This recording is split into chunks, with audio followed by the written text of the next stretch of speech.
ஜம்மு காஷ்மீர் மற்றும் ஹரியானா தேர்தலுக்கான வாக்கு எண்ணும் பணி தீவிரமா நடந்துகிட்டு இருக்கக்கூடிய சூழல்ல ஜம்மு காஷ்மீர்ல இருக்கக்கூடிய 5 நியமன எம்எல்ஏக்கள் விவகாரம் இப்ப பேசு பொருளா மாறி இருக்கு.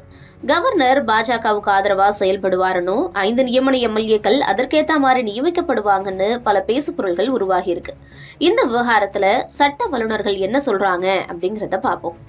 ஜம்மு காஷ்மீர்ல கடந்த 2014ஆம் ஆண்டுக்கு அப்புறமா இப்போ சட்டப்பேரவை தேர்தல் நடந்து முடிஞ்சிருக்கு. கடந்த 2014ஆம் ஆண்டு ஜம்மு காஷ்மீர் மாநிலமா இருந்தது.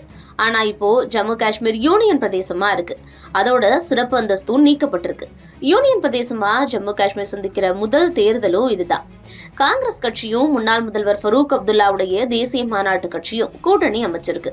பாஜகவும் முன்னாள் முதல்வர் மெஹபூபா முக்தியுடைய ஜம்மு காஷ்மீர் மக்கள் ஜனநாயக கட்சியும் தனித்து களமிறங்கியிருக்காங்க.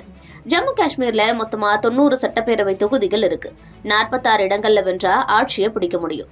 மொத்தமா 3 கட்டங்களா வாக்குப்பதிவு நடந்து முடிஞ்சது. இதுல பதிவான ஓட்டுகள் இன்னைக்கு எண்ணப்பட்டு இருக்கு. எக்ஸிட் போல் முடிவுகள் பெரும்பாலும் தேசிய மாநாடு மற்றும் காங்கிரஸ் கூட்டணி தான் ஆட்சி அமைக்கும் அப்படின்னு சொல்லியிருந்தாங்க.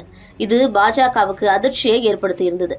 இந்த நிலையில தேர்தல் முடிவுகள் அறிவிக்கப்படுறதுக்கு முன்னாடியே 5 பாஜக ஆதரவாளர்கள் கவர்னரால நியமன எம்எல்ஏக்களா நியமிக்கப்பட்டிருக்கிறதா சர்ச்சை ஏற்பட்டிருக்கு. பாஜக இதுவரைக்கும் தனிப்பெரும்பான்மையோட ஜம்மு காஷ்மீர் ஆட்சி செஞ்சது இல்ல. 2014 தேர்தலுக்கு அப்புறமா பாஜக மக்கள் ஜனநாயக கட்சியோட இணைஞ்சு ஆட்சி அமைச்சது.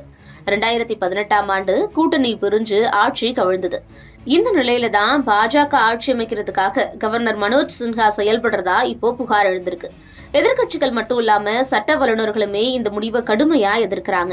இது குறித்து டெல்லி உயர்நீதிமன்றத்துடைய ஓய்வு பெற்ற நீதிபதி திங்ஹாரா என்ன சொல்லியிருக்காருன்னா, தேர்தல் முடிவுகள் வர வரைக்கும் காத்திருக்கணும்.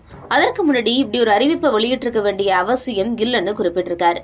மூத்த வழக்கறிஞர் கோபால் சங்கர நாராயணன் என்ன சொல்லியிருக்காருன்னா, மத்திய அரசு யூனியன் பிரதேசத்துல அரசியல் தலையீடு செய்யக்கூடாது. இது மாதிரியான அரசியல் தலையீடு மக்களால தேர்ந்தெடுக்கப்பட்டவர்களுடைய செயல்பாட்டை பாதிக்கும்.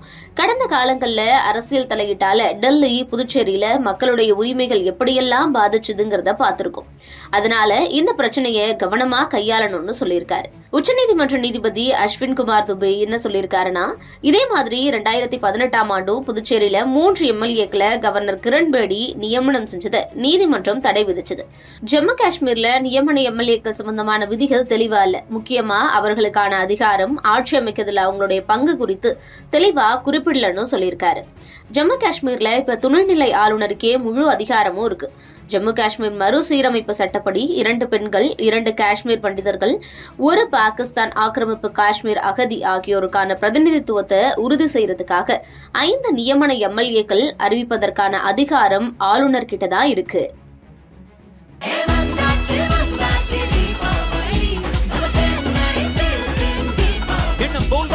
கொண்டாடு The Chennai Silks ஆடைகளுடன். Let the celebrations begin.